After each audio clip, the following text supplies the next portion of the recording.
Vamos entonces con las cefalosporinas. Primera generación son útiles frente a gram positivos principalmente. Los sistemas gram positivos, cefalosporinas de primera generación lo van a ser. Algunos gram negativos, como hemos dicho, E. coli, Klebsiella, Proteus en algún caso, pero para Haemophilus no sirve, ¿sí? ¿Qué cuadros normalmente produce Haemophilus? Respiratorios. Entonces, fíjense, si fuera un estreptococo beta hemolítico, que es lo más probable, muy bien, cefalosporina en primera generación. Pero si fuera Haemophilus, va a fracasar, ¿sí? Entonces, muy importante ese pequeño detalle. ¿De cuáles vamos a ver dos? Cefalexina, que se usa mucho, de 250 a 500 miligramos cada 6. Entonces, fíjense otra vez, 500 cada 6, ya sé. ¿Se dan cuenta que varios repiten 500? Entonces, es una dosis que no debo olvidar. Kilopeso para el chiqui, 10 a 25 miligramos kilogramo, dosis cada 6 a 12 horas. Entonces, este no divido. Lo que saco, voy a dar directamente, ¿sí? Cefradina, que también se usa bastante, otra vez fíjense, de 500 miligramos a 1 gramo cada 6. Pues otra vez, 500 cada 6 ya sé, ¿sí? Un punto importante, fíjense, estas dos se da cada 6, entonces eso también me sirve para acordar. Lo mismo con cefadoxil, 1 gramo cada 6, entonces igual está dentro del rango que hemos visto, de 500 miligramos a 1 gramo. Cefazolina, que nos sirve muchísimo, 1 gramo cada 8. La única diferencia es que cefazolina es cada 8, las otras son todas cada 6, ¿sí? En los niños, 40 miligramos kilogramo día cada 8 horas, entonces voy a dividir. Cefadroxil, 30 miligramos kilogramo día cada 12. Y cefradina, parecido a este, 25 a 50 miligramos kilogramo día cada 6 horas, ¿sí? Pues no se olviden, para el adulto con 500 la mayoría me voy a acordar. Y para el niño, kilopeso, que en general está entre 25 y 50, ¿sí? Bien, ¿para qué me servirían entonces primera generación? Principalmente infecciones del tracto urinario leves, ¿sí? No severas. Infecciones de piel y tejido celular subcutáneo que suelen estar asociadas a gram positivos, ¿sí? Profilaxis quirúrgica, la cefazolina es una de las que más se utiliza. ¿En qué situaciones quirúrgicas harían profilaxis con antimicrobianos? ¿En qué operaciones? Apendicitis, ¿qué más? Colecistitis, ¿qué más? Entonces cambiaré la pregunta. ¿En qué operaciones no harían profilaxis con antimicrobianos? ¿En hernia? ¿No? ¿Por qué no harías?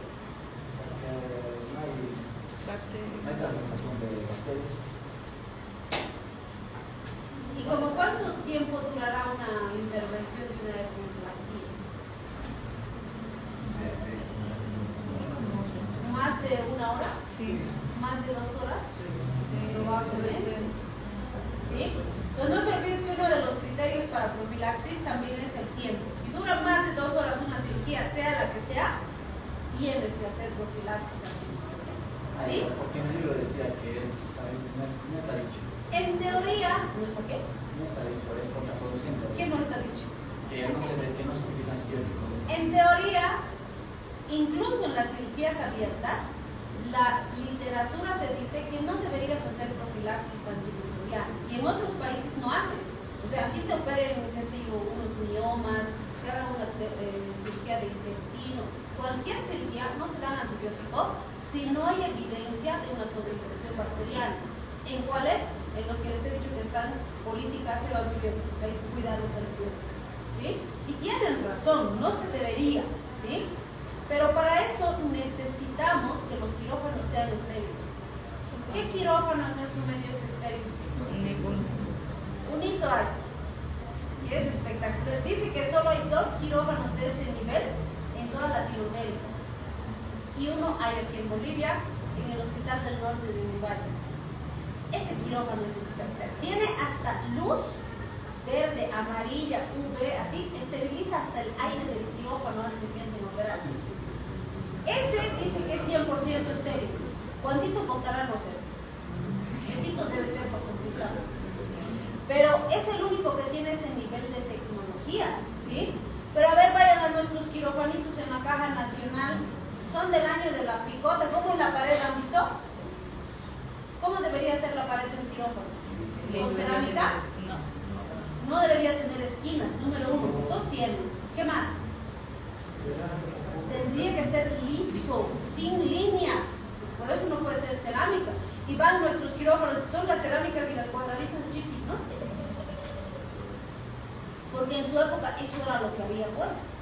Pero no cumple los requisitos actuales de bioseguridad, ¿sí?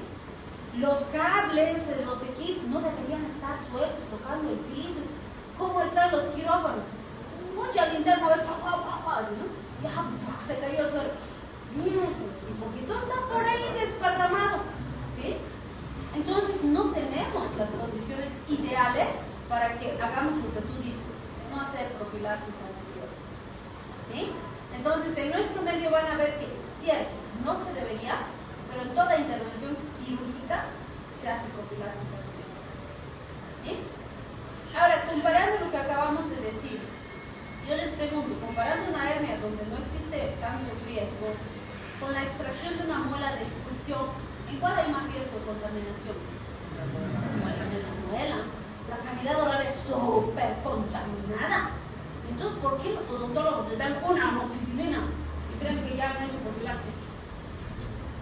Y encima les dan después de la super manipulación que hacen. Cuando deberían darles antes de la intervención. ¿Sí? Entonces, ahí estamos trabajando bastante. ¿Sí? Bien, cefalosporinas de primera también podríamos considerar como una alternativa en pacientes con antecedentes de alergia moderada a las penicilinas. ¿Sí? ¿Por qué se los pongo así interrogante? Porque hemos dicho, sigue siendo beta-lactamo. ¿Existe riesgo? Sí. ¿Más bajito? Sí, pero hay. Entonces, si puedes usar una alternativa sin riesgo, mejor. ¿Sí? Bien, segunda generación. Igual que primera, pero mejor cobertura contra gram negativos. Entonces, fíjense, este es un grupo muy interesante porque hay muchos subgrupos, vamos a decir. Por ejemplo, si usamos cefonicid, cefamandor y cefuroxima, son activos frente a hemófilos. Cefalosporinas en primera, ¿se acuerdan? No me servían con hemófilos. Entonces, si es hemófilos, mejor de segunda generación. También frente a gonococo, enterobacter y proteus. Y conservan actividad frente a cocos gram positivos. O sea, buenos gram positivos, mejor gram negativos. Estos tres. ¿Sí? Desventaja, no sirve para bacterioides. Entonces, si es bacterioides, cefonicid, cefamandor, cefuroxima, no sirve. ¿Sí? Pero fíjense, las cefamicinas que siguen siendo de segunda generación, ahí está cefoxitina, cefotetán, cubren hasta el 80% de bacterioides fragiles. Entonces, si es bacterioides, cefamicinas, que siguen siendo segunda generación. Pero fíjense, estas además me cubren anaerobios. Entonces, si es anaerobio, estas de segunda generación sirven. Pero si fueran estas de aquí arriba, no sirven. ¿Sí? Entonces, tienen que ser cefamicinas. Ahora, las cefamicinas sí me cubre bacterioides, sí me cubre anaerobios, no sirve para hemófilos. Entonces, eso no me puedo olvidar, ¿no? Porque si es hemófilos, digo, segunda generación, pero no cualquiera. ¿Sí? Entonces, para hemófilos no me sirve. Y para gram positivos tampoco. Entonces, fíjense, cefamicinas, bacterioides y anaerobios. Menos Cefonicid, cefamandor, cefuroxima, hemófilos, enterobacter, proteus y gram positivos. Todavía sirven. ¿Sí? Entonces, eso es lo que no tengo que olvidar y estas no sirven para bacterioides. Y todas son de segunda generación. ¿Sí? Muy bien. Entonces, cuando hablo de las de segunda generación también, ninguna sirve para pseudomonas. Pues si es pseudomona, no sirve segunda. Primera, peor. ¿Sí? A partir de tercera, más o menos, pero de cuarta para arriba, mejor. ¿Sí? La cefuroxima, que es de segunda, es la única que tiene buena impregnación al líquido cefalorraquídeo. Entonces, si estoy con una meningitis, un problema a nivel central, cefuroxima. Si estoy pensando en segunda generación, solo me sirve cefuroxima. Las otras no van a impregnar bien y no me van a servir. ¿Sí? Y la cefixima, ¿se acuerdan? Dijimos, es de segunda su origen, pero tiene espectro de tercero. Entonces sí, tiene muy buen espectro, me va a servir para gram positivos y para las que son resistentes, con mayor eficacia que las de segunda generación. ¿Sí? Bien, entonces, ¿cuáles voy a ver las dosis? Cefuroxima, que es una de las que más utilizamos, de 750 miligramos a 1.5 gramos. En general van a ver que en adultos usamos de 500 miligramos a 1 gramo, igual que las otras, que así me acuerdo fácil. ¿Sí? Puedo darle cada 6, puedo darle cada 8. Chiquis de 25 a 100, entonces fíjense, 25 a 50 igual, me ubico, tengo buena dosificación, cada 6 o cada 8. Esta es la que ingresa al sistema nervioso central, por eso es importante que la maneje. En meningitis, cefuroxima me va a servir, esa no me debo olvidar. ¿Sí? Cefoxitina, de 1 a 2 gramos cada 4 a 6 horas, para el niño de 25 a 60 miligramos kilogramo dosis, cada 6 a 8. Y la cefixima, esta tienen que manejar porque esta se usa por vía oral. Entonces, por ejemplo, si es común que en una infección urinaria, por ejemplo, inicio con impregnación parenteral y le paso por vía oral cefixima. ¿Sí? Como tiene espectro de tercera, me va a servir muy bien para varios microorganismos proteicos. La ventaja también es que se da una sola dosis diaria, entonces 400 miligramos una sola vez al día por 7 a 10 días. ¿Sí?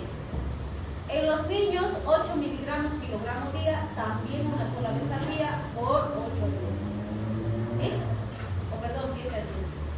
Entonces, fíjense, cefixima además, ¿por qué me acuerdo? Porque su dosificación es diferente a todas las que hemos visto. La mayoría hemos visto 500 a 1 gramo, 500 a 1 gramo, 500. Esta es 400. 400 y una sola vez al día. ¿Sí? En los niños, 8. Entonces, más bajito que todos los niños. ¿Sí? ¿Cuándo deberían servirme estos? En neumonías comunitarias, sobre todo las asociadas a Klebsiella. Entonces, paciente que está con neumonía y no lo voy a hospitalizar, muy buena alternativa, cefalosporina segunda generación. ¿Sí? Infecciones del tracto respiratorio alto y bajo, asociadas a hemófilus, siempre y cuando sean las que sí tienen espectro, ¿no? Infecciones anaeróbicas mixtas en las peritonitis, infecciones con bacterioides y demás, las que cubren bacterioides, las que cubren anaerobios, ¿sí? No cualquiera. Es muy importante que no se olviden cuáles. Bien, si hablamos de las de tercera generación, estas se les conoce como de espectro ampliado, ¿sí? La ceftriaxona es una de las más útiles, la tenemos intravenosa e intramuscular. Como les digo, intramuscular la hemos hecho tiras en la pandemia y la están usando como sea la pobre, entonces hay que cuidarla. Es un excelente fármaco y una gran ventaja es que es bien accesible para el pacientito también. Entonces, pacientitos de bajos recursos que necesitamos un fármaco con buen espectro y demás, una belleza la ceftriaxona, ¿sí? Pero hay que cuidarla, si no la vamos a perder. Entonces, fíjense, es muy útil frente a gram negativos entéricos que normalmente nos producen infecciones graves, ¿no? Ceftriaxona y cefotaxima tienen alta actividad frente a gram negativos, hemófilus, neumococo, neisseria, sus vidas medias son más altas y sus niveles en sangre, líquidos y enfermos son altos, así que también me sirve para meningitis, por ejemplo. Para tratamiento empírico de elección, sí, fíjense, cuadros graves, o sea, para esto debería guardar la tercera. Meningitis bacterianas, con excepción de las producidas por listeria. Infecciones gonocócicas. Cuando, bueno, la infección gonocócica, el esquema de primera línea es penicilina, ¿sí? Pero ante la aparición importante de resistencia con penicilinas, se está reemplazando con cefalosporinas. Va bien, pero hay que hacer el esquema completo. Para las infecciones gonocócicas, los esquemas son una vez a la semana por 4 semanas. ¿Sí? Entonces lo voy a pinchar, por decir, sábado, un sábado, 2 sábados, 3 sábados, 4 sábados. Y termino. Sea penicilina G o sea cefalosporina. ¿Sí? Bien. Salmonelosis. Todavía deberían ser eficaces en salmonelosis, las famosas fiebres tifoideas. ¿Sí? Neumonías adquiridas en la comunidad con criterios de ingreso. Incluso puedo combinar con macrólidos, como decía su compañera hace un momento. ¿Sí? Puedo combinar. En general, si no está dando resultado con el esquema clásico, cefalosporina con macrólido es excelente combinación para neumonías complicadas. ¿Sí?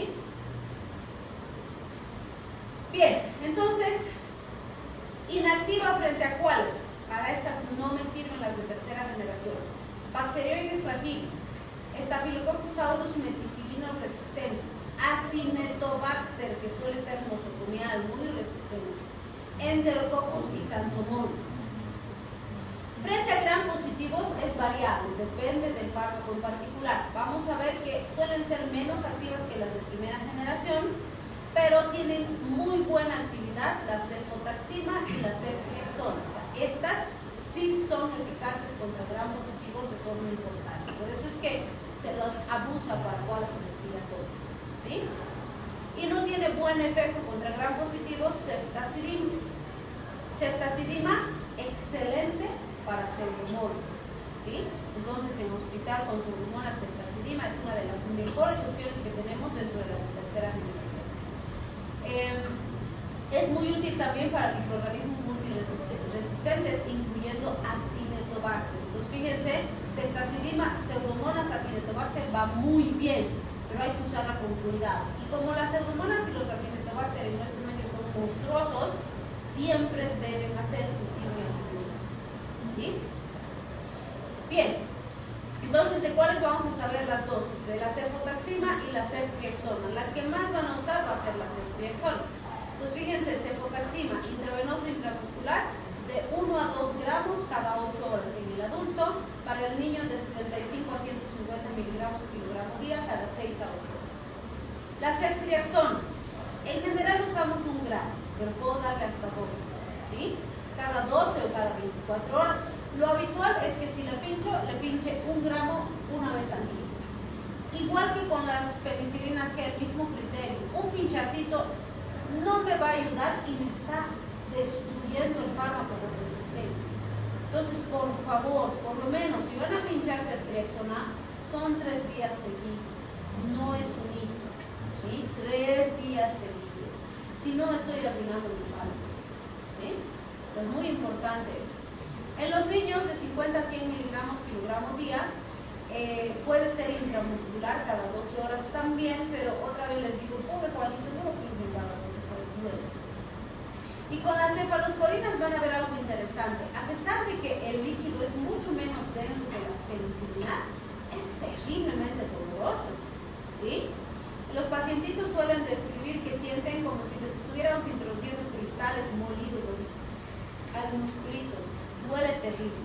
Entonces, cuando usen cefalosporinas intramusculares, no se olviden decirle al pacientito que es doloroso, ¿sí? Es cierto, van a tener pacientitos que ¡ping! Le ponen y les dicen, me ha tomado el pelo, no me ha dolido nada, ¿no? Sí, cierto, pasa. Pero es mejor que le digan que le va a doler y que no le duela, a que no le digan nada y le duela terriblemente y los va a maldecir a su quinta generación, ¿sí? Y sí duele, o sea, siempre les digo, prueben, a ver, pónganse, para que vean cómo duele, ¿sí? Bien, estas ingresan al sistema nervioso central, la excreción es renal. Esto es bien importante. La cefoperazona y la ceftriaxona son las que más han documentado éstasis biliar, ¿sí? ¿Por qué es importante eso? Si tuvieran un paciente con una colecistitis y lo van a operar, ¿le harían profilaxis antibiótica? Colecistitis, ¿se puede perforar? ¿Se puede? Sí, hay que hacer, ¿sí? Pero no hay que darle esto, porque estos generan estasis biliar. ¿Qué quiere decir? Que el paso de la bilis en los conductillos se lentifica. Entonces va a empeorar la hiperbilirubinemia, el cuadro obstructivo que ya debería tener el paciente. Entonces, estas no se deben utilizar, ¿sí? Bien, de cuarta generación vamos a ver a la cefepime. Fíjense, es muy activa frente a gram positivos, más que los de primera generación, y también actúa en enterobacterias y pseudomonas más que las de tercera generación. Como dijimos, es como si hubieran hecho un híbrido entre las de primera y las de tercera, ¿sí? Se ha potenciado la actividad de los dos grupos. Entonces, estas normalmente están indicadas en cuadros graves, neumonías intrahospitalarias, pacientes neutropénicos que no responden bien a otros tratamientos, ¿sí? No se debe administrar sepas que el laboratorio nos reporta BLE o BLEA. ¿Se acuerdan qué es BLE y BLEA? Muy bien. ¿Y qué implica eso cuando hablamos de fármacos beta-lactam?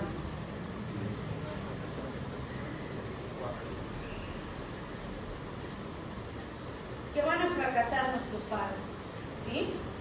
Quiere decir que estas son súper resistentes, que su espectro está ampliado y ninguno de los fármacos de estas familias va a servir. Entonces, si es blea o es blea, de hecho, nada, cefalosporina cero, hay que buscar otra familia, no sirve, ¿sí? Y cada vez tenemos más cepas blea, ¿sí? Entonces, bien importante, súper importante. Bien, ahí está la dosis de la cefepime. Fíjense, solo es intravenoso intramuscular de 1 a 2 gramos cada 12 horas. En los niños de 25 a 50 miligramos kilogramo día cada 12 horas en infusióncita continua. Y cuando es infusión continua se prefieren las dosis más altas, ¿sí? Si ingresan al sistema nervioso central, la eliminación es renal y sus características cinéticas son similares a las ceftazimas. Ahora, cefepima debería reservarla para casos de mayor complejidad. Normalmente pacientes hospitalizados con meningitis, con sepsis, con microorganismos que no responden a las terapias convencionales. O sea, esta ya es una generación alta, podríamos decir, ¿sí? Sin embargo, van a ver que hay cepas en muchos hospitales que ya son resistentes a 4 generaciones, ¿sí? Y tratando de mejorar eso, pues se han sintetizado las de quinta y las de sexta. Estaban experimentando, pero ahora ya hay la prescripción en ciertos hospitales, porque fíjense, ceftobiprol, ceftarolina son algunas de las primeras que han salido de quinta generación. Pues son prometedoras, ¿no? Lo que nos dice la literatura es pues alentador, porque nos dice ceftobiprol va a ser útil en cepas de Staphylococcus aureus meticilino resistentes. Y fíjense, hasta ahorita ningún fármaco que hemos visto era útil si había meticilino resistencia, y estas también en ese neumonía resistente a penicilina, sepas que ya penicilinas no sirven, pseudomonas y enterococos que son altamente resistentes. Entonces fíjense, wow, es un salvavidas realmente quinta generación, pero hay que cuidarlos, porque si no igual va a parecer resistente, ¿sí?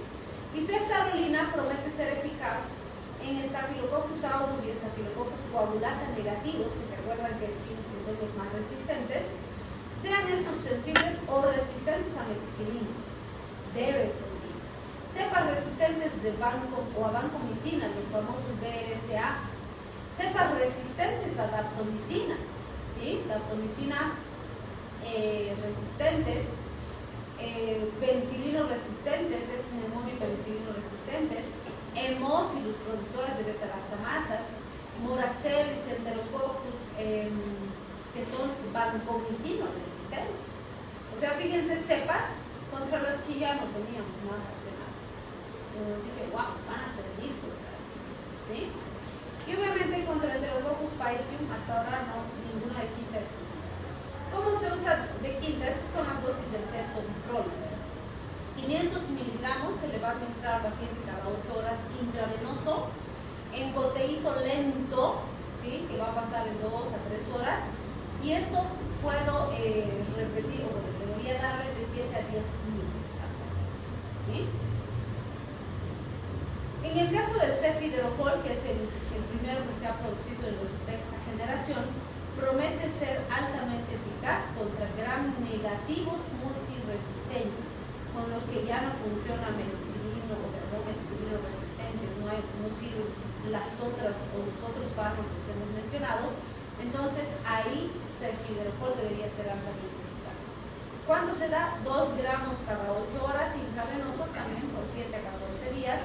En realidad el tiempo de tratamiento, siempre decimos, ¿no? 7 a 10 días, 7 a 14 días son los estándares, pero de lo que depende cuántos días finalmente le doy es de la evolución del paciente, ¿sí? Y además, esto como le vamos a pasar intravenoso, siempre va a ser en infusioncita lenta al paciente, en general en 2-3 horas le vamos a pasar, ¿sí? Bien, ¿qué efectos adversos se ha visto con cefalosporinas? En algún caso hipersensibilidad, reacción cruzada con las penicilinas, como ya dijimos, varía entre autores, algunos dicen 5%, otros 15%, otros hasta 24%. No se olviden que yo les he dicho, si hay 1% por lo menos, existe riesgo, pues manejen con cuidado, ¿sí? Son nefrotóxicas, sobre todo las de primera generación, más si asociamos aminoglucósidos, porque el aminoglucósido también tiene nefrotoxicidad y ototoxicidad, entonces se potencia el efecto adverso. También se han descrito anemias inmunomolíticas, hemorragias por alteraciones en la formación de factores de coagulación del complejo protrombina, sobre todo con cefoperazona y cefamantol. También se ha visto alteraciones de la función plaquetaria, sobre todo con mustalactams. El efecto antabuso de sulfiram, ¿se acuerdan qué es el efecto antabuso de sulfiram?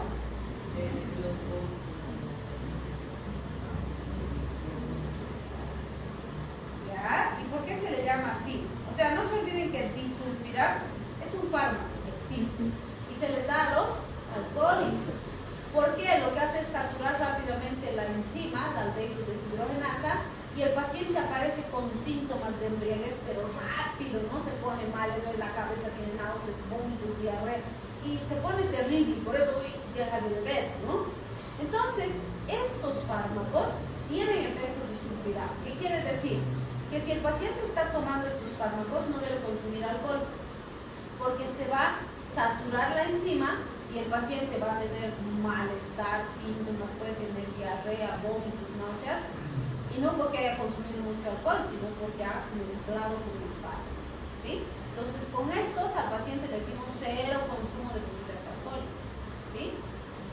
Y bueno, el síndrome de la bilis espesa se ha visto sobre todo con ceftriaxona. ¿Por qué? Por la estasis biliar que ya hemos mencionado, ¿sí? Entonces, puede simular incluso una colelitiasis, una colecistitis, y no hay una obstrucción física real, sino que es que el fármaco ha hecho que la bilis esté más espesa y se produzca éstasis biliar, ¿sí? Y si hubiera un cálculo, peor todavía. Bien, dentro de los monobactams tenemos al aztreonam. A diferencia de los otros, tiene un solo anillo en su estructura química, y eso ha hecho que hasta el día de hoy no se describan reacciones cruzadas con las penicilinas, ¿sí? Entonces, si el paciente tiene alergia a la penicilina, aztreonam es una muy buena alternativa. Va a ser inactivo frente a gram positivos y anaerobios, muy activo frente a gram negativos, enterobacterias, entonces Neisseria, Haemophilus, Pseudomonas responden muy bien. Este sería su espectro y su uso, podríamos decir. Entonces, normalmente es buena alternativa en cuadros infecciosos en pacientes alérgicos a las penicilinas. Ahí están los carbapenems, imipenem, meropenem, ¿sí? ¿Qué decimos? Estos tienen mayor espectro y mayor potencia. Tiene el imipenem, es por eso el que más se usa en hospital, normalmente se usa en hospitalario. Es muy eficaz frente a gram positivos. En cambio, meropenem frente a bacilos gram negativos. Entonces, fíjense, son contrarios, no tienen espectros diferentes. Ahora, tienen alta actividad contra hemófilos, enterobacterias y pseudomonas, por eso es que son buenos y útiles en hospital. In vitro es útil contra básicamente todos los patógenos, pero in vivo no tiene tanta eficacia. Pero in vitro incluso los anaerobios se controlan sumamente bien. Pero son un muy buen grupo farmacológico, es muy potente. Contra los que no tienen eficacia son Corynebacterium leukemia, Xanthomonas, Stenotricomonas matófilas, S. aureus resistentes a meticilina y Enterococos resistentes a vancomicina, ¿sí? Contra estos no me van a servir. Entonces, como dijimos al principio, imipenem asociamos con cilastatina. ¿Qué es la cilastatina? Un inhibidor de dipeptidasas. ¿Por qué? Las dipeptidasas son enzimas que están en los riñones de nosotros, y cuando el imipenem ingresa, nuestras propias enzimas van y lo destruyen. Entonces, cuando asociamos a cilastatina, la cilastatina bloquea las dipeptidasas y el imipenem sigue actuando. Entonces, no es antimicrobiano la cilastatina, pero protege al imipenem para que cumpla mejor su acción, ¿sí? El meropenem no necesita cilastatina porque no se destruye con las dipeptidasas. La dosis del imipenem es de 250 miligramos a 1 gramo cada 6 horas por infusión, lentita. Otra vez aquí les digo, en adultos es difícil que le demos 250, vamos a dar 500 a 1 gramo. Niños de 15 a 25 miligramos por kilogramo dosis cada 6 a 8 horas, aunque la seguridad en niños no está bien establecida, ¿sí? Pero se tiene que vigilar. Meropenem endovenoso damos de 0,5 a 1 gramo, o sea, otra vez 500 miligramos a 1 gramo cada 8 horas. niños de más de 3 meses hasta los 12 años, de 10 a 20 miligramos kilogramo dosis cada 8 horas. Tampoco está aprobada la seguridad en niños, así que hay que ver riesgo-beneficio. Se excreta por vía renal con precaución en insuficiencia renal. Si llega al sistema nervioso central, entonces en dosis mayores llega mejor. En meningitis se recomienda usar siempre las dosis más altas. ¿Sí? Bien, entonces, ¿cuándo me van a servir? Infecciones intraabdominales, las pancreatitis, por ejemplo. ¿Y las pancreatitis son infecciones graves? Muy graves, muy peligrosas. Entonces, si necesitamos antibiótico-terapia, probablemente lleguen a terapia intensiva y aún así probablemente no se salve. La mortalidad es bastante alta. ¿Sí? Para tratamiento empírico en infecciones nosocomiales van muy bien los carbapenemas. Sin embargo, se trata también de asociar con algunos para disminuir riesgo de resistencia. El tapenem pertenece a este grupo, pero su espectro es más bajito, por eso decimos que no es útil para infecciones intrahospitalarias y sí es una alternativa como monodosis en infecciones adquiridas en la comunidad, paciente ambulatorio al que le voy a ir controlando por consulta externa. ¿Sí? Algunas reacciones adversas que se han visto son convulsiones, en menos del 3% del imipenem, náuseas, vómitos, diarrea, exantema, reacciones locales que no suelen ser frecuentes ni complicadas. Tenemos los glucopéptidos que algún rato mencionaban algunos de sus compañeros, la vancomicina, la teicoplamina están en este grupo. Vancomicina es un fármaco muy apreciado a nivel intrahospitalario, es bactericida lento porque se tienen que agotar los precursores de la pared y sirve en infecciones crónicas por estafilococos resistentes a penicilina. ¿Sí? Listeria monocitógenes suele ser susceptible a antinucleases y clostridium también. Los neumococos resistentes, Corynebacterium leishmaniae, infecciones graves y alérgicos a las penicilinas también suelen ser algunas de sus indicaciones. Entonces, vancomicina principalmente para microorganismos gram positivos nosocomiales. La absorción intestinal es mala, no se absorbe bien y en general vancomicina su absorción oral es pésima, por lo tanto no se suele dar oral, se da parenteral y ahí no nos interesa que su absorción sea mala. Sin embargo, existe una indicación en la que se usa vancomicina por vía oral. ¿Cuál es? Una sola, que nunca se tienen que olvidar.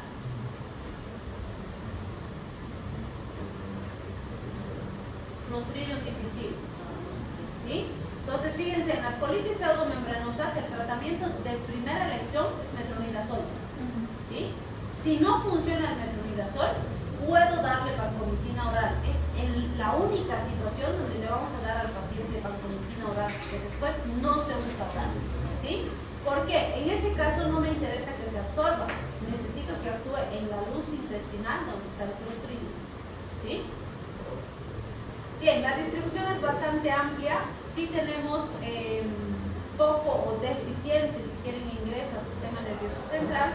El 90% se elimina por filtración glomerular, así que hay que controlar la función renal del paciente.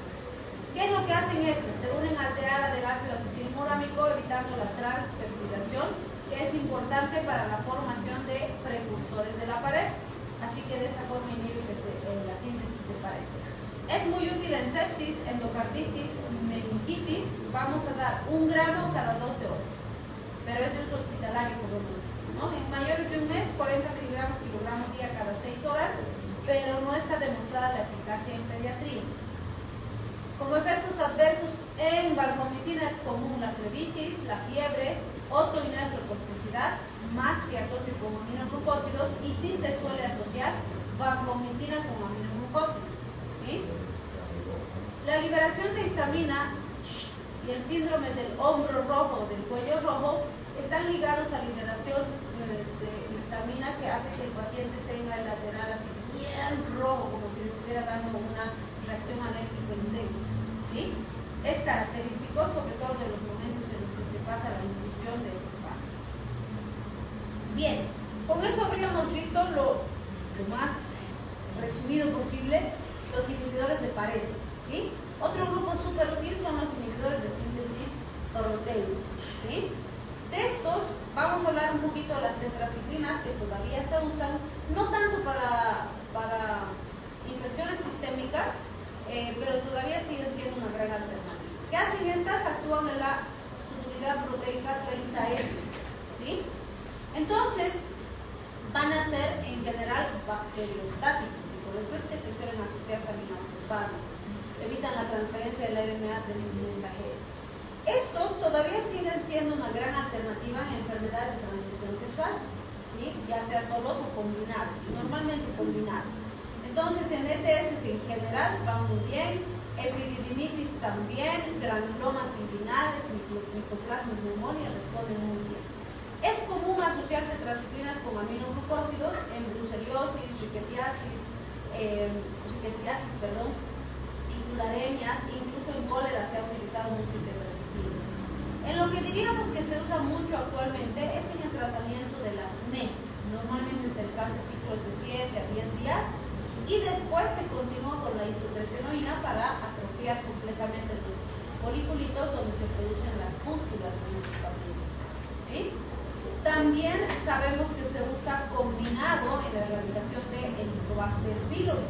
Entonces sigue siendo una aplicación importante, no es esquema de primera línea, pero si no podemos usarlo de primera línea, se puede usar tetraciclinas en los otros esquemas.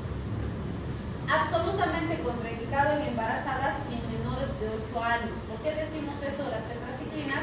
Porque cuando salieron al mercado no había esta contraindicación, entonces se usaba ampliamente en menores de 8 años y en embarazadas, pero después se dieron cuenta que sí había teratogénesis, entonces dejaron de usar. ¿Sí? Actualmente no se deben usar. ¿De cuáles vamos a ver dosis? De la tetraciclina, que es una de las que más se usa, de acción corta. Entonces, fíjense, oral o parenteral de 250 a 500 miligramos cada 6. Otra vez les digo, 250 no se usa. 500 cada 6. ¿Ven? Otro que tenemos 500. ¿Sí? Estos son facilitos, doxiciclina y minoxiclina, que son los que más van a usar en enfermedades de transmisión sexual. Y la dosis es facilita porque es 100 miligramos cada dosis, ¿sí? Pueden hacer impregnación y la primera dosis darle 200 y luego 100 cada dosis. Y va bastante bien, ¿sí? Entonces no se tienen que olvidar estos, son muy utilizados, ¿sí? Como efectos adversos, ¿qué tenemos? Los gastrointestinales son comunes, igual que por los otros antimicrobianos. Obviamente periodos largos pueden producirnos colitis pseudomembranosa, ¿sí? Y eso es muy importante. Esta es la razón por la que están contraindicados en el embarazo y en pacientes pediátricos. En el hueso y los dientecitos producen malformaciones, defectos en los precursores de los dientes, decoloraciones, displasias en las encías. En el huesito en crecimiento inhibe el crecimiento, lo cual puede manifestarse con malformaciones permanentes en los pacientes pediátricos. Entonces, por estas cosas es que tetraciclinas contraindicado en el embarazo, la lactancia y menores de 8 años. Incluso algunos autores dicen hasta los 18 no des tetraciclinas. Sin embargo, van a ver que en los adolescentes 15, 16 que están con acné, estamos usando. Es menos peligroso que en pacientes más chiquitos, pero hay que tener cuidado, ¿sí? Otros elementos de toxicidad, vamos a ver toxicidad hepática, toxicidad renal, a veces reacciones locales en el sitio de administración y la fotosensibilidad, que es más si la piel es más clara, ¿sí? Bien, tenemos también los aminoglucósidos. Aquí está gentamicina, amikacino. Estos los van a usar muchísimo los hospitales, ¿sí? Entonces estos inhiben también la subunidad 30S, ingresan al citoplasma por mecanismos activos dependientes de oxígeno acoplados a bombas de protones. Entonces, fíjense, son útiles en aerobios gram negativos, en pacientes neutropénicos con infecciones por gram negativos, muy buenas alternativas. Se sinergizan con las penicilinas en cuadros graves como endocarditis, cuadros producidos por Streptococcus viridans, estafilococos, combinados, por ejemplo, con los beta-lactámicos en bacterias gram negativas resistentes. Y estos también, genta, por ejemplo, se usa mucho tópico. Tenemos gentamicina oftálmica, tenemos gentamicina en crema. Entonces, para quemaduras, heridas, lesiones del saco conjuntival, se usa muchísimo con muy buenos resultados, ¿sí? Bien, estas son las dosis que vamos a ver. Genta, 2 miligramos kilogramo, dosis inicial, y para mantenimiento 1 miligramo miligramo/kilogramo. Algo importante aquí es que han hecho estudios donde han comparado darle esto cada 8 horas, estas dosis, versus darle una sola dosis diaria, pero la dosis total. O sea, mira, si le dabas 1 miligramo cada 8, lo distribuyes en 3 tomas diarias. Si le das 3 miligramos una vez al día, le estás dando lo mismo, pero en un solo momento, ¿sí? ¿Por qué han hecho esos estudios? Porque los aminoglucósidos son concentración dependientes, no tiempo dependientes. Y han visto que cuando le doy una megadosis diaria versus si le doy cada 8, el efecto terapéutico es el mismo, pero los efectos adversos son menores. Entonces, algunos recomiendan las megadosis, ¿sí? En niños se puede usar en los que tienen de 0 a 7 días 5 miligramos/kilogramo día cada 12 o 7.5 miligramos/kilogramo día cada 8, ¿sí? ¿Qué es importante? Vigilar la función vestibular. ¿Por qué? Aminoglucósidos, lo que nunca jamás se tienen que olvidar es que son ototóxicos y nefrotóxicos. La toxicidad renal es fácil de vigilar con las pruebas de función renal, pero la toxicidad auditiva es clínica. Entonces, en eso ustedes tienen que ser bien cuidadosos.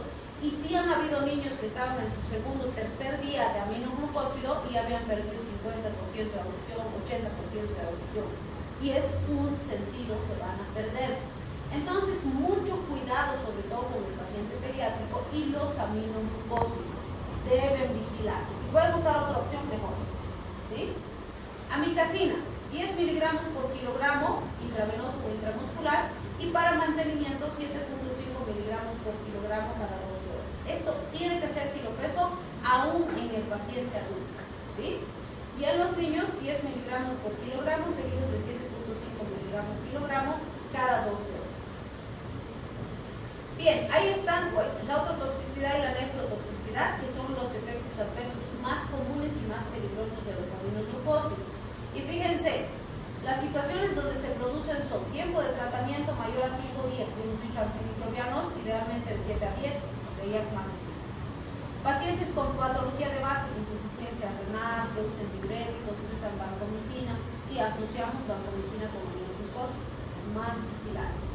Estos otros son de poca complejidad y en general se toleran bien: fiebre, cefaleas, náuseas, vómitos, elevación de transaminasas, fosfatasa alcalina, alteraciones de electrolitos, bloqueo neuromuscular, no son muy complejas de manejar.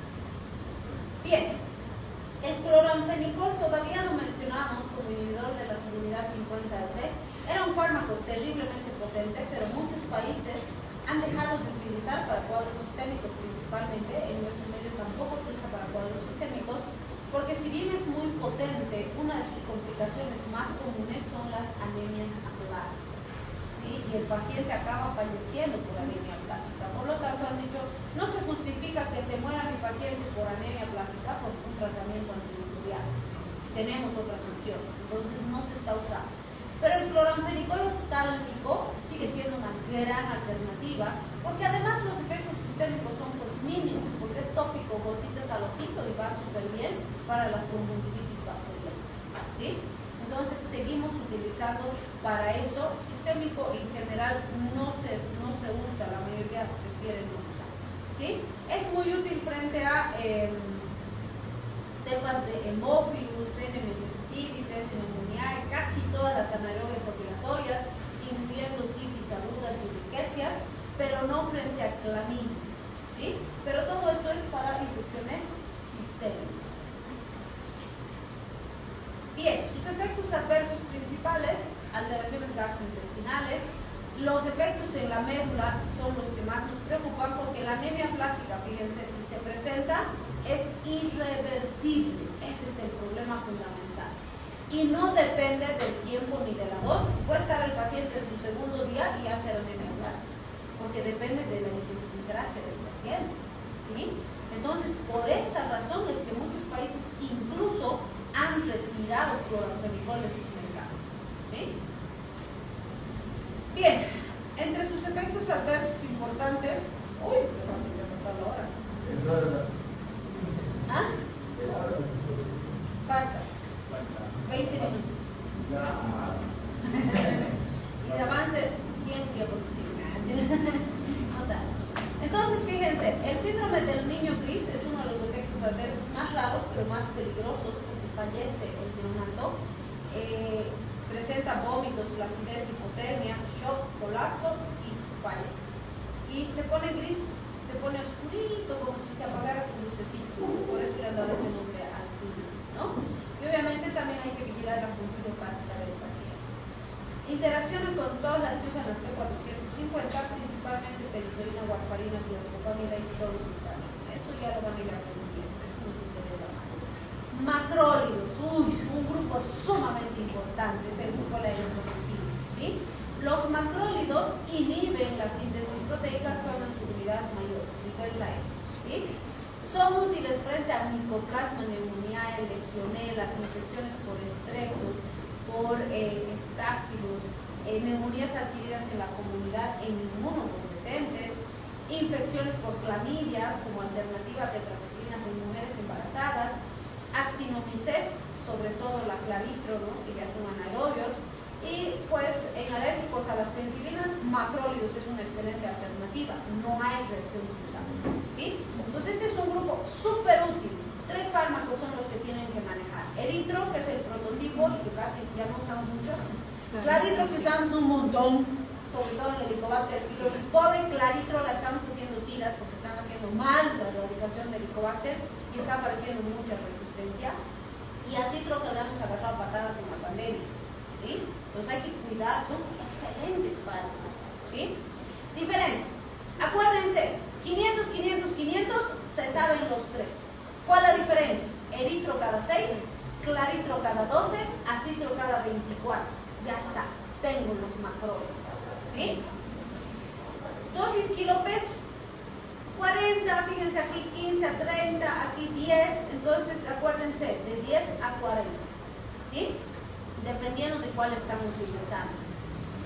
Diferencia, eritro, claritro, de 7 a 10 días, acitro, 3 días es el tratamiento, ¿sí? El esquema básico de acitromicina es 500 miligramos una vez al día, 3 días. Ese es el esquema. Pero ¿qué han hecho en COVID? Le han dado 1 gramo y directo 5 días. Solo se da 5 días acitromicina cuando son casos graves, complejos y que se necesita. Más de 5 no se debe dar acitromicina, ¿sí? Entonces, muy importante eso. 500 una vez al día, 3 días, suficiente. ¿Puedo asociar acitro con amoxi? Puedo. ¿Puedo asociar acitro con una cefalosporina? Puedo, ¿sí? Va muy bien. Pero no le den al paciente con COVID, por favor, ¿sí? En su momento se ha usado porque se pensaba que la acitromicina podía tener una potencia antiviral y disminuir la carga viral, porque estaba en ese grupo de los estudios in vitro que demostraron disminuir carga viral, ¿sí? Pero la UNAM hace ya más de 2 años hizo un ensayo clínico donde ha comparado pacientes con COVID que han recibido acitro con pacientes con COVID que no han recibido acitro, y el beneficio no justifica el riesgo. O sea, la evolución del paciente es igual con acitromicina y sin acitromicina.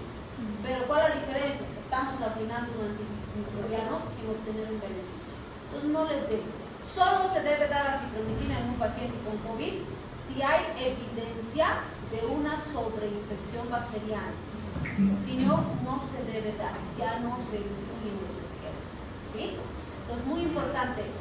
Además, recordar que los macrólidos, aparte de ser excelentes antimicrobianos, también se pueden usar como inmunomoduladores. En algunos cuadros como pitiriasis rosada, por ejemplo, que son reacciones inmunológicas, no es bacteria, sí les dan esquemitas cortos para generar una reacción inmunológica más apropiada. Los dermatólogos usan de esa forma, ¿sí? También los macrólidos tienen efecto prokinético, es decir, el paciente va a ir con más frecuencia al baño, no va a tener diarrea, pero sí va a movilizar mejor su intestino, ¿sí? Bien, con la claritromicina, muy importante, nunca jamás en bolo intramuscular ni en tiempos menores a 60 minutos. Hay claritromicina en sachets para pasar intravenoso, pero es intravenoso lentito en más de 60 minutos. Jamás en bolo, jamás intramuscular, ¿sí? Muy importante. Bien, con eso tenemos nuestros macrólidos que son súper importantes. Pueden producir trastornos gastrointestinales, son hepatotóxicos, así que hay que vigilar función hepática. Y en casos raros, fiebre, eosinofilia, exantema se han documentado. sí van a interaccionar con cualquier otro fármaco que utilice las P450. Bien, las lincosaminas, la clindamicina es la que vamos a ver en este grupo. Siempre les digo, en infecto los van a querer. Si les dicen, ¿qué le doy para anaerobios al paciente? Y ustedes dos opciones no se deben olvidar. Metronidazol y clindamicina. ¿Sí? Entonces, esos son excelentes para anaerobios, lo cubren muy bien anaerobios.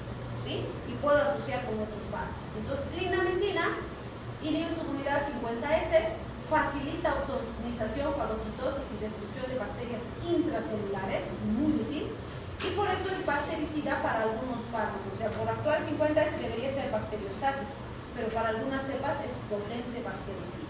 ¿Sí? ¿Qué me cubre? Cocos gram positivos, aerobios, con excepción de SAOs, meticilino resistente y enterococcus. La mayoría de gram positivos y gram negativos anaerobios, lo que les decía, incluyendo Cryptococcus, Streptococcus, Propionibacterium, Clostridium, Fusobacterium. ¿Sí? Infecciones abdominales y ginecológicas mixtas va muy bien, linda, combinado con otro fármaco como potencia suave. ¿Sí? ¿Quién es resistente? Clostridium difficile, eso no se tienen que olvidar. Clostridium es resistente, Serracenosus también, Bacteroides fragilis también. Entonces, en estos no sirve. Y como es muy potente para otros, uno de sus efectos adversos más comunes, colitis pseudomembranosa, porque no me va a matar Clostridium y él aprovecha y prolifera. ¿Sí? Bien, entonces fíjense la dosis de clima. Me dice de 150 a 450 miligramos cada 6 horas. Lo habitual es usar este de 600 miligramos en 4 ml. ¿Sí? Oral no llega a nuestro medio, por eso no usamos esto, usamos para enterar. Intravenoso o intramuscular, que es de 150 a 900. Lo que usamos es 600. ¿Sí? 600 cada 8 es lo más común con clindamicina.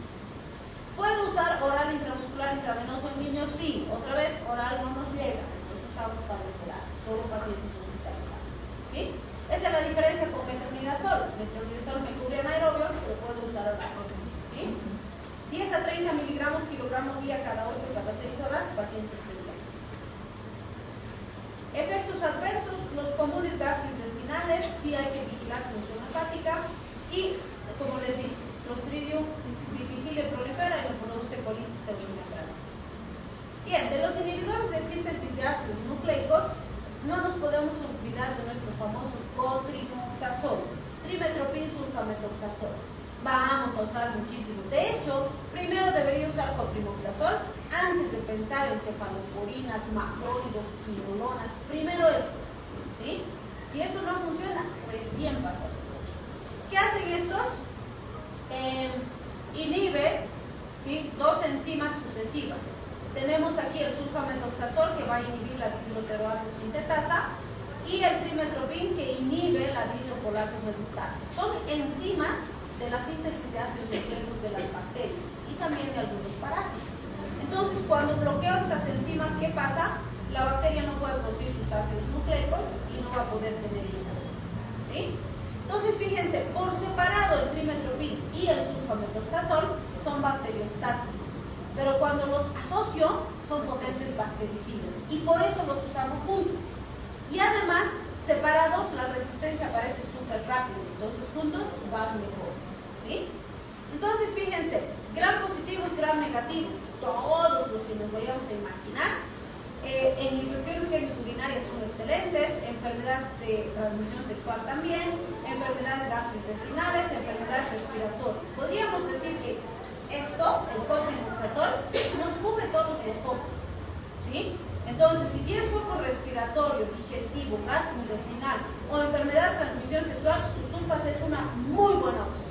Cotrimoxazol. ¿Sí? ¿Cómo usamos el cotrimoxazol? Esto es lo que no se debe olvidar. Como viene combinado, suele venir 160 a 800, ¿sí? O de 80 a 400. Entonces, este es el cotrimoxazol y este es el cotrimoxazol forte. ¿Sí? Marcas conocidas, Bacticel. Marca conocida, Bacterol. Bacterol de terror, Bacticel de valor. Bacticel, Bacticel forte. Este es Bacticel, este es Bacticel forte. ¿Sí? Entonces, ¿qué hago? En todos, fíjense, acuérdense, puedo usar un comprimido cada 6, cada 8, cada 12, dependiendo del cuadro. Lo habitual en cuadros respiratorios, genitourinarios, gastrointestinales es un comprimido cada 12 horas y va muy bien, 7 a 14 días. ¿Sí? Si es un cuadro complicado, ya le puedo dar cada 8. ¿Sí? En los adultos en general usamos el Forte. Solo en tracto respiratorio, presentación normal, pero sí puedo aportar el espaciamiento. ¿Sí? Pero acuérdense, con trimoxazol Forte cada 12 horas va muy bien para la mayoría de los focos infecciosos.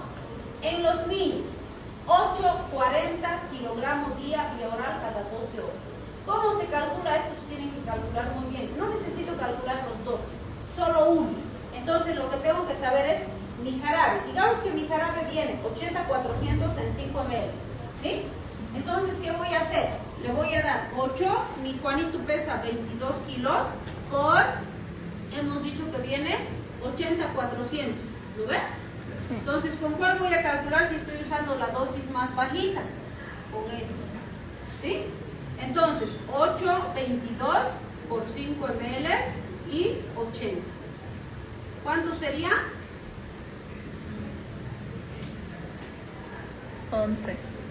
11 ml, pero fíjense, tengo que darle al paciente pediátrico cada 12 horas, ¿sí? Entonces voy a dividir esto entre 2. ¿Cuánto me va a salir? 5,5 ml cada 12 horas. Ya está, eso le voy a dar en jarabe. No necesito calcular los dos. Si calculo con 40, ¿cuál va a ser la diferencia? Voy a usar el 400 para hacia abajo, nada más. Y me va a salir exactamente lo mismo, ¿sí? Entonces, esto tienen que manejar muy bien. Esto es de primera línea junto con la amoxicilina. Si esas no funcionan, recién me paso a mis fármacos de mayor espectro, ¿sí? Muy bien. Efectos adversos, sí tengo que controlar fotosensibilidad, dermatitis. No suelen ser comunes, pero si hubiera algún riesgo de toxicidad, entonces sí puedo vigilar. En los recién nacidos está descrito el kernicterus, pero no se suele usar cotrimoxazol en recién nacidos, ¿sí? Este grupo es súper importante, quinolonas. Entonces algunos dicen son quinolonas y fluoroquinolonas. La única quinolona es la de primera generación, porque después les han introducido fluor y han sido estas fluoroquinolonas. Entonces la mejor clasificación es primera generación, segunda, tercera y cuarta generación. Primera generación no fluoradas, por eso son quinolonas nomás. ¿Cuál es el más importante ahí? El ácido nalidícico es el que más utilizamos, ¿sí? Es muy útil frente a gram negativos. Estos son excelentes en infecciones urinarias, pero el ácido nalidícico suele tener muchos efectos adversos. Se tolera bastante mal. En general se toma 1 gramo cada 6 horas, ¿sí? Segunda generación, las fluoradas. Aquí tenemos norfloxacina, ciprofloxacina, ofloxacina. Estas son excelentes, ya me cubren aerobios gram negativos. Para infecciones urinarias, para fiebre tifoidea, por ejemplo, estos son excelentes, ¿sí? Entonces, sobre todo, tracto urinario, tracto gastrointestinal, ¿sí? ¿Cuál es la dosis de ciprofloxacina? Esa tienen que saber. Acuérdense de las otras que hemos visto, 500 miligramos a 1 gramo cada 12 horas. Esa es la diferencia, cada 12. Va muy bien. Entonces, fíjense, sulfas también cada 12. Quinolonas también cada 12, ¿sí? Tercera generación es activo frente a gram negativos, gram positivos, incluyendo neumococos y estáfilos resistentes. Levofloxacina. A esta pobre le hemos hecho tiras en la pandemia, ¿sí? Entonces, fíjense, levofloxacina también tienen que saber dosis. 500 miligramos a 1 gramo. La diferencia con la cipro, esta es una sola vez al día, ¿sí? Igual 7 a 10 días. Entonces, esas dos tienen que manejarme de aquí principalmente, ¿sí? Levo, pero levo no se olviden, solo para casos graves, neumonías severas. ¿Por qué hemos usado el COVID? Porque no teníamos para hospitalizar a todos los pacientes y teníamos que hacer profilaxis de neumonías bacterianas con los pacientes muy debilitados por neumonía viral. Por eso hemos usado, porque si no, no se debería usar, ¿sí? De cuarta generación, tenemos que son activos frente a aerobios gram negativos, gram positivos, anaerobios. Escucha, estas son un avión. Estas deberíamos reservarlas, pero para lo último, cuidarlas y no usarlas si no necesitamos, porque nos van a salvar la vida en algún momento, pero las están haciendo tiras. Ya hay resistencia a gato. Fíjense, aquí está actinina-fluoxacina, gatifloxacina, moxifloxacina. Y gati tiene un montón de resistencia. Entonces, procuren no usar si no es realmente necesario. ¿Sí? Bien, ahí están algunas de las indicaciones. Estas son súper potentes, justamente porque inactivan la DNA girasa, la topoisomerasa 2 de las bacterias y la topoisomerasa 4. Entonces inhiben la replicación de material genético, la segregación de cromosomas, la transcripción genética. Entonces, a pesar de que actúan en ácidos nucleicos, son bacterias muy potentes. Entonces, fíjense, infecciones urinarias complicadas, orquiepididimitis, prostatitis, gastroenteritis bacterianas, fiebres entéricas, osteomielitis, fiebres tifoideas, tifis y no tifis. Y pues, si se fijan, son todas infecciones graves, severas. ¿Sí? Bien, muy importante con las quinolonas. No se debe usar quinolonas en niños. ¿Sí? Sí hay dosis kilopeso, pero procuren no usar porque los efectos adversos son muy peligrosos. ¿Sí? Solamente utilizo quinolonas en niños cuando no tengo ninguna otra alternativa. Es un agente multiresistente y si no le doy se va a morir y no hay más que darle, ahí doy quinolonas. Si no, no den quinolonas. ¿Sí? Entonces, las dosis que les he dicho más importantes. Ácido anhidrícico, 1 gramo cada 6 horas. Pero mucho efecto adverso. En general, por eso lo usamos. Y solo sirve para cistitis. ¿Sí? Cuadros no muy complejos. Cipro, un avión, 500 miligramos hasta 1 gramo cada 12. En los chiquis, 200 a 400 miligramos cada 12. Pero no les den. ¿Sí? No les den. Perdón, es 20 a 30 miligramos kilogramo cada 8, cada 12. Pero no les den. Intravenoso es este 200 a 400 que hay el sachetcito, ¿sí? Puedo impregnar y luego pasar a vía oral, va muy bien, con las infecciones urinarias complicadas. Levofloxacina, 500 miligramos, hay de 1 gramo desde la pandemia, cada 24 horas, eso es lo más lindo. Pero cuiden nuestra levofloxacina, no den así más. Resístanse, digan, no, primero voy a probar con ¿sí? No la echen a perder a la levo, es muy buen fármaco. Pero no está enano, está resfriado y se toman levofloxacina. Así hay que pegarles por su vida. Entonces no echen a perder la levofloxacina. ¿Sí? En niños de 5 a 10 miligramos kilogramo dosis, insisto, solo cuando no tengo otra alternativa y es lo único que puedo utilizar. ¿Sí? ¿Por qué? Porque en los niños daña el crecimiento, el cartílago del crecimiento, pueden haber malformaciones permanentes.